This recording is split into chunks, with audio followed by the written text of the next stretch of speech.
青红皂白的皂是什么意思呢？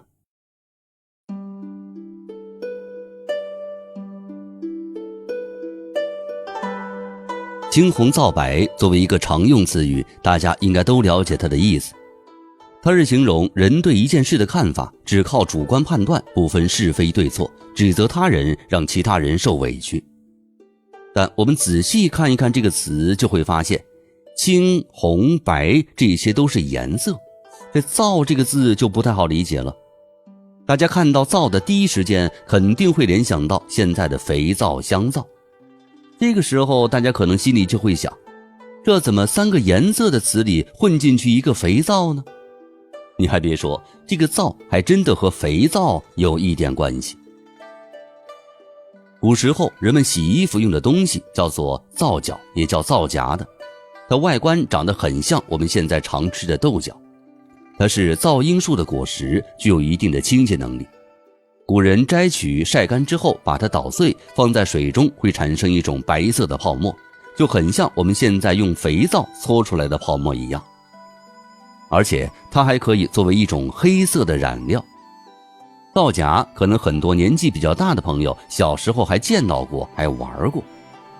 而皂荚本身呢，是一种非常非常深的褐色。古人那个时候对颜色的分类并没有那么精细，所以就把皂荚的这种褐色也称之为黑色。所以青红皂白中的皂表示的就是黑色的意思。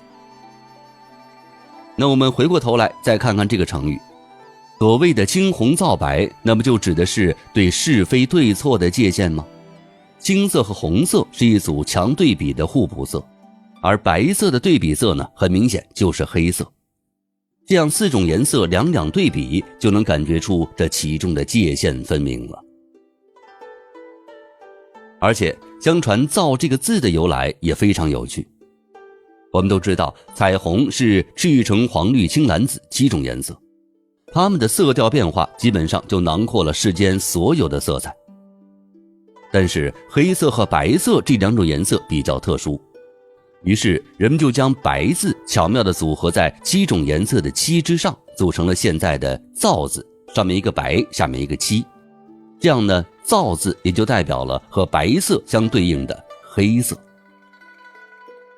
现在听起来皂代指黑色好像很高雅，但是在古代皂却是一种较为低等的颜色，一般都用在地位低下的人身上。比如古代官府的低级差役，就是那些干杂活给朝廷跑腿干苦差事的人，被称为皂役。他们也只能穿黑色的衣服，也就是皂色的衣服，就连差役的头头也只能被称为皂头。青红皂白这个成语出自《拍案惊奇》，说州官得过了贿赂，哪管青红皂白，竟断到下家欠邻家2千两。很明显就是说，这个判官根本不分是非对错，得到好处就判罚。要不是说咱们中国的汉字魅力无穷呢，汉字是说颜色的成语，用在不同的地方却有着更加深层次的含义。这不由得让人感慨呀，中华文化博大精深，值得每一个中国人去细细品味。好久没和大家聊天了，你还好吗？最近大家在听我的节目《中国历史未解之谜》的时候，有没有什么好的建议或想法呢？都可以给我提一提，我会进一步的优化节目的。当然，除了本张专辑，我还有很多其他的专辑，也欢迎各位能够点击收听。